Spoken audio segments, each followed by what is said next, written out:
الحمدللہ والصلاة والسلام علی سیدنا رسول اللہ وعلی آلہ وصحبہ ومن والہ۔ بسم اللہ الرحمن الرحیم۔ مرتبۃ قولہم حدیث صحیح الاسناد او حسن الاسناد۔ محدثین کے قول حدیث صحیح الاسناد یا حدیث حسن الاسناد کا مقام و مرتبہ۔ یہاں سے مصنف یہ بتائیں گے کہ اگر کوئی محدث کسی حدیث کے بارے میں حدیث صحیح الاسناد کہہ رہا ہے یا حسن الاسناد کہہ رہا ہے تو اس کا مرتبہ کیا ہوگا؟ صحیح ہے، اس بات کو یہاں سے بیان کریں گے۔ یعنی ایک ہے حدیث صحیح الاسناد کہنا اور ایک ہے حدیث صحیح کہنا۔ اسی طریقے سے ایک ہے حدیث حسن الاسناد کہنا اور ایک ہے حدیث حسن کہنا۔ تو کیا ان کے درمیان کوئی فرق ہے یا دونوں برابر ہی ہیں؟ یا اگر فرق ہے تو کس کا مرتبہ کس سے زیادہ ہے؟ سمجھ رہے نا؟ تو قول المحدثین ھذا حدیث صحیح الاسناد دون قولہم ھذا حدیث صحیح۔ محدثین کے قول کہ حدیث صحیح الاسناد ہے کم ہے ان کے قول ھذا حدیث صحیح سے۔ سمجھ رہے ہیں؟ توجہ رکھیں گے تبھی بات سمجھ میں آئے گی۔ محدثین کے قول ھذا حدیث صحیح الاسناد، اس کا مرتبہ کم ہے محدثین کے قول ھذا حدیث صحیح سے۔ سمجھے بات؟ وَكَذَلِكَ قَوْلُهُمْ ھذا حدیث حسن الاسناد دون قولہم ھذا حدیث حسن۔ اور اسی طرح محدثین کے قول ھذا حدیث حسن الاسناد، اس کا مرتبہ کم ہے محدثین کے قول ھذا حدیث حسن سے۔ سمجھے بات؟ کیونکہ فرق تو واضح ہے۔ اگر محدث کہہ رہا ہے کہ یہ حدیث صحیح الاسناد ہے تو گویا کہ وہ کیا کہہ رہا ہے کہ اس کی اسناد تو صحیح ہے لیکن متن معلوم نہیں کیسا ہے۔ جبکہ اگر محدث کہہ رہا ہے کہ یہ حدیث صحیح ہے تو گویا کہ اس نے دونوں پر حکم لگا دیا، سند اور متن دونوں پر حکم لگا دیا۔ صحیح ہے۔ اسی طرح اگر کوئی محدث کہہ رہا ہے کہ یہ حدیث اسناد کے اعتبار سے حسن ہے تو گویا کہ اس نے اسناد کو حسن قرار دیا، متن کیسا ہے متن معلوم نہیں ہے۔ لہذا اگر اس نے کہہ دیا کہ حدیث حسن ہے تو اب گویا کہ اس نے سند اور متن دونوں کو حسن کہا ہے تو اس کا مرتبہ زیادہ ہو جائے گا۔ سمجھ رہے نا بات؟ تو محدثین کے قول ھذا حدیث صحیح الاسناد، اس کا مرتبہ کم ہے ان کے قول ھذا حدیث صحیح سے۔ اسی طرح ان کے قول ھذا حدیث حسن الاسناد، اس کا مرتبہ کم ہے ان کے قول ھذا حدیث حسن سے۔ صحیح ہے۔ اب دیکھیے وجہ بتا رہے ہیں ایسا کیوں ہے آگے۔ لِأَنَّهُ قَدْ يَصِحُ أَوْ يُحَسِّنُ الْإِسْنَادُ دُونَ الْمَتْنِ لِشُذُوذٍ أَوْ عِلَّةٍ، اس لیے کہ کبھی اسناد صحیح یا حسن ہوتی ہے نہ کہ متن، شذوذ کے پائے جانے کی وجہ سے یا کسی علت کی وجہ سے۔ اس لیے کہ کبھی ایسا ہوتا ہے کہ اسناد تو صحیح یا حسن ہوتی ہے نہ کہ متن میں کوئی شذوذ یا علت کے پائے جانے کی وجہ سے۔ صحیح ہے نا؟ فَكَأَنَّ الْمُحَدِّثَ إِذَا قَالَ ھذا حدیث صحیح قد تکفل لنا بتوفر شروط الصحۃ الخمسۃ فی ھذا الحدیث، تو گویا کہ محدث نے جب کہا یہ حدیث صحیح ہے تو اس نے کیا کر دیا؟ قد تکفل لنا بتوفر شروط الصحۃ الخمسۃ فی ھذا الحدیث، تو اس نے اس حدیث میں صحت کی پانچوں شرطوں کی ہمیں ضمانت دے دی۔ تو اس نے ہمیں ضمانت دے دی اس حدیث میں صحت کی 5 شرطوں کی، یا 5 شرطوں کے پائے جانے کی، توفر پائے جانے کی، موجودگی کی، سمجھ رہے ہیں؟ تو گویا کہ محدث نے جب کہا کہ حدیث صحیح ہے، یہ حدیث صحیح ہے، یعنی صرف یہ نہیں کہا کہ حدیث صحیح الاسناد ہے، بلکہ کیا کہا کہ حدیث صحیح ہے، تو اس نے ہمیں ضمانت دے دی اس حدیث میں صحت کی 5 شرطوں کی موجود ہونے کی۔ اما اذا قالا، لیکن جب اس نے کہا ھذا حدیث صحیح الاسناد، کہ حدیث اسناد کے اعتبار سے صحیح ہے، صحیح الاسناد ہے، تو اس نے کتنی ہمیں ضمانت دی؟ کتنی چیزوں کی؟ 3 چیزوں کی۔ ہاں ماشاءاللہ توجہ ہے۔ ہاں تو فقط تکفل لنا، فقط تکفل، ارے صحیح تو ہے، لو پوری ختم ہو گئی۔ تو پھر دیکھیے لأنه قد يصح ويحسن الاسناد دون المتن لشذوذ او علت، اس لیے کہ کبھی صحیح ہوتا ہے یا صحیح ہوتی ہے یا حسن ہوتی ہے کیا؟ اسناد، دون المتن، نہ کہ متن، کسی شذوذ یا علت کی وجہ سے۔ تو اس لیے کہ کبھی سند صحیح یا حسن ہوتی ہے، نہ کہ متن کسی شذوذ یا علت کی وجہ سے۔ فکأن المحدث، تو گویا کہ محدث نے جب کہا یہ حدیث صحیح ہے، تو اس نے ہمیں ضمانت دے دی اس حدیث میں صحت کی 5 شرطیں پائی جانے کی، کہ اس میں 5 شرطیں پائی جا رہی ہیں۔ 5 شرطیں کون سی معلوم ہے آپ کو؟ یہ اتصال السند، عدالت الروات، ضبط الروات، اور عدم الشذوذ اور عدم العلہ۔ تو جب محدث نے کہا ھذا حدیث صحیح، تو کتنی باتوں کی ضمانت دے دی؟ ان 5 باتوں کی، ان 5 شرطوں کی ضمانت دے دی کہ اس حدیث میں یہ 5 شرطیں پائی جا رہی ہیں، سمجھ رہے ہیں؟ اما اذا قالا، لیکن جب اس نے کہا ھذا حدیث صحیح الاسناد، کہ حدیث صحیح الاسناد ہے، فقط تکفل لنا بتوفر شروط 3 من شروط الصحت، تو اس نے ہمیں ضمانت دے دی صحت کی شرائط میں سے 3 شرطوں کے پائے جانے کی، توفر پائے جانے کی۔ تو جب اس نے محدث نے کہا یہ حدیث صحیح الاسناد ہے، تو اس نے ہمیں ضمانت دے دی صحت کی شرطوں میں سے 5 شرطوں کے پائے جانے کی، اور وہ 3 شرطیں کیا ہیں؟ وہی اتصال السند وعدالت الروات و ضبط، اور وہ اسناد کا متصل ہونا ہے، اور عدالت الروات ہے، اور ضبط الروات ہے، اتصال الاسناد۔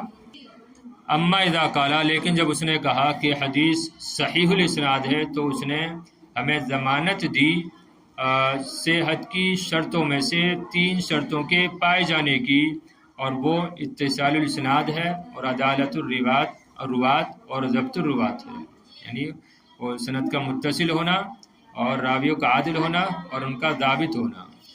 اما نفی الشذوذ و نفی العلہ عنہ فلم یتکفل بہما، رہی شذوذ اور علت کی نفی، تو ان دونوں کی اس محدث نے ہمیں ضمانت نہیں دی، سمجھ رہے ہیں؟ رہا نفی شذوذ نفی العلہ، یا رہا شاذ یا شذوذ اور علت کا نہ ہونا، تو ان دونوں کی ہمیں اس محدث نے ضمانت نہیں دی، لأنہ لم يتثبت منہما، اس لیے کہ وہ دونوں چیزیں اس کے نزدیک ثابت نہیں ہوئی، صحیح ہے؟ اس لیے کہ وہ دونوں چیزیں اس کے نزدیک ثابت نہیں ہوئی۔ تو رہا نفی شذوذ اور علت کا نہ ہونا، تو گویا کہ اس محدث نے ہمیں ان دونوں کی ضمانت نہیں دی، اس لیے کہ وہ اس کے نزدیک وہ دونوں چیزیں اس کے نزدیک ثابت نہیں ہوئی، یا ان کی تحقیق اس کو نہیں ہو پائی۔ تثبت تحقیق کا بھی آتا نا ترجمہ، اس لیے کہ ان دونوں کی تحقیق اس کو نہیں ہو پائی، تو اس وجہ سے اس نے کیا کہہ دیا؟ ھذا حدیث صحیح الاسناد، کہ یعنی اسناد تو اس کی صحیح ہے، لیکن اس کے متن میں کوئی علت یا کوئی شذوذ ہے کہ نہیں ہے وہ اس کو ثابت نہیں ہو پایا، یا یہ بات میرے نزدیک محقق نہیں ہو پائی، اس وجہ سے میں کہہ رہا ہوں کہ ھذا حدیث صحیح الاسناد، سمجھ رہے نا؟ ہاں۔ لیکن لو اقتصر حافظ معتمد على قوله ھذا حدیث صحیح الاسناد ولم يذكر له علة فالظاهر صحة المتن لأن الأصل عدم العلة وعدم الشذوذ۔ لیکن اگر ایسے حافظ نے جس کے قول پر اعتماد کیا جاتا ہے اس نے اختصار کیا ھذا حدیث صحیح الاسناد پر، توجہ ہے؟ تو لیکن لو اقتصر حافظ معتمد، یہ مفعول پڑھ لیں اس کو، معتمد علی قولی، لیکن اگر ایسے حافظ نے کہ جس کے قول پر اعتماد کیا جاتا ہے اس نے ھذا حدیث صحیح الاسناد پر اختصار کیا، ولم یذکر له علتا، اور اس نے کوئی علت کا تذکرہ نہیں کیا، تو ظاہر یہی ہے کہ اس کا متن بھی کیا ہوگا؟ صحیح ہوگا۔ فالظاہر صحۃ المتن، تو ظاہر یہ ہے کہ اس کا متن بھی کیا ہے؟ صحیح ہے۔ لأن الاصل، کیوں؟ اس لیے کہ اصل جو ہے وہ عدم العلہ اور عدم الشذوذ کا ہونا ہے، اس لیے کہ حدیث میں علت اور شذوذ کا نہ پایا جانا یہ اصل ہے۔ تو اگر کوئی حافظ معتمد کسی حدیث کے بارے میں کہہ رہا ہے کہ ھذا حدیث صحیح الاسناد، تو یہی سمجھا جائے گا کہ وہ حدیث واقعی میں صحیح ہے اور اس میں کوئی علت اور شذوذ بھی نہیں ہے۔ لیکن اگر کوئی عام محدث کہہ رہا ہے تو اب جو ہے پوری حدیث پر صحت کا حکم نہیں لگایا جائے گا، بلکہ کیا کہا جائے گا؟ ہاں، کہ اس کی سند تو صحیح ہے لیکن متن میں شاید کوئی علت یا شذوذ ہے، ہاں ایسا ہو سکتا ہے کہ متن یہ ٹھیک نہ ہو۔ لیکن اگر کوئی حافظ معتمد محدث کہہ رہا ہے تو پھر اس کی حدیث پر، پوری حدیث پر صحت کا حکم لگایا جائے گا، سمجھے بات؟ ایک مرتبہ اور دیکھیے، محدثین کا قول یہ حدیث صحیح الاسناد ہے، اس کا مرتبہ کم ہے ان کے قول ھذا حدیث صحیح سے۔ اسی طرح ان کا قول ھذا حدیث حسن الاسناد، اس کا مرتبہ کم ہے ان کے قول ھذا حدیث حسن سے، اس لیے کہ کبھی اسناد صحیح یا حسن ہوتی ہے نہ کہ متن کسی شذوذ یا علت کی وجہ سے۔ پس گویا کہ محدث نے جب کہا کہ حدیث صحیح ہے تو اس نے ہمیں ضمانت دے دی اس حدیث میں صحت کی 5 شرطوں کے موجود ہونے کی، لیکن جب اس نے کہا یہ حدیث صحیح الاسناد ہے تو اس نے ہمیں ضمانت دی صحت کی شرطوں میں سے 3 شرطوں کے پائے جانے کی، اور وہ 3 شرطیں کیا ہیں؟ وہ اتصال السند ہے، عدالت الروات ہے اور ضبط الروات ہے۔ ضبط الروات رہا شذوذ اور علت کا نہ ہونا، تو اس محدث نے ان دونوں کی ہمیں ضمانت نہیں دی، اس لیے کہ وہ دونوں چیزیں اس کے نزدیک ثابت نہیں ہو پائیں۔ لیکن اگر کوئی ایسا حافظ محدث جس کے قول پر اعتماد کیا جاتا ہے، اگر اس نے اختصار کیا ھذا حدیث صحیح الاسناد پر اور اس نے کوئی علت ذکر نہیں کی، تو ظاہر یہ ہے کہ اس کا متن بھی صحیح ہوگا، اس لیے کہ حدیث میں اصل جو ہے وہ علت اور شذوذ کا نہ پایا جانا ہے۔ معنی قول الترمذی وغیرہ حدیث حسن صحیح۔ ابھی ایک بات اور کہہ رہے ہیں کہ معنی قول الترمذی وغیرہ حدیث حسن صحیح۔ امام ترمذی اور ان کے علاوہ دیگر محدثین کے قول حدیث حسن صحیح کا معنی کیا ہے؟ یعنی بعض محدث کیا کہتے ہیں کہ حدیث حسن صحیح ہے، حسن صحیح، یعنی ایک ہی حدیث کو وہ کیا کہتے ہیں؟ حسن بھی کہتے ہیں اور صحیح بھی کہتے ہیں۔ تو اب ایسے کیسے ہو سکتا ہے؟ ایسا ہو سکتا ہے؟ کیونکہ صحیح کسے کہتے ہیں؟ جس میں شروط 5 پائے جائیں۔ آپ نے پڑھی نا شروط 5، تو اس کو صحیح کہیں گے، لیکن اگر شروط خمسہ نہ پائے جائیں بلکہ ضبط میں خفت پائی جائے تو وہ حسن ہوگی۔ تو پھر دونوں ایک حدیث میں کیسے جمع ہو سکتے ہیں؟ یعنی دونوں وصف، حسن اور صحیح کا وصف ایک حدیث میں کیسے جمع ہو سکتا ہے؟ کیونکہ صحیح تو وہ ہے کہ جس میں شروط خمسہ پائے جائیں، جبکہ حسن وہ ہے کہ جس میں ضبط میں خفت پائی جائے تو وہ حسن ہوگی۔ تو دو وصف ایک حدیث کے بارے میں جمع کرنا یہ کیسے درست ہوگا؟ تو اب اسی کے بارے میں بتا رہے ہیں۔ دیکھیے، ان ظاہرہ ہذہ العبارہ مشکل، یقیناً اس عبارت کا جو ظاہر ہے وہ بہت مشکل ہے۔ اس عبارت کا جو ظاہر ہے مشکل ہے کہ ایک ہی حدیث حسن اور صحیح کیسے ہو سکتی ہے؟ لأن الحسن یتقاصر عن درجۃ الصحیح، اس لیے کہ حسن یہ صحیح کے درجے سے قاصر ہوتی ہے۔ فکیف یجمع بینہما مع تفاوت مرتبتہما، تو ان دونوں کے درمیان کیسے جمع و تطبیق کی جا سکتی ہے جبکہ ان دونوں کے مرتبے کیا ہیں؟ متفاوت ہیں، مختلف ہیں۔ بات سمجھ میں آ رہی نا؟ تو اس لیے کہ حسن یہ صحیح کے درجے سے قاصر ہوتی ہے، تو کیسے ان دونوں کے درمیان جمع و تطبیق کی جا سکتی ہے جبکہ ان دونوں کے مرتبے متوافت ہوتے ہیں، مختلف ہوتے ہیں۔ وَلَقَدْ أَجَابَ الْعُلَمَاءُ عَنْ مَقْصُودِ التِّرْمِذِي مِنْ هَذِهِ الْعِبَارَةِ بِأَجْوِبَةٍ مُتَعَدِّدَةٍ أَحْسَنُهَا مَا قَالَهُ الْحَافِظُ ابْنُ حجر وَارْتَضَاهُ السُّيُوطِي وَمُلَخَّصُهُ مَا يَلِي۔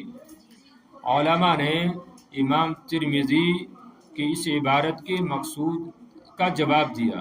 علماء نے امام ترمذی کے اس عبارت کے مقصود کا جواب دیا، بِأَجْوَبَةٍ متعددہ، متعدد جواب، یعنی سیدھے ساتھ ترجمہ لگاؤ کہ علماء نے امام ترمذی کے اس عبارت سے مقصود کے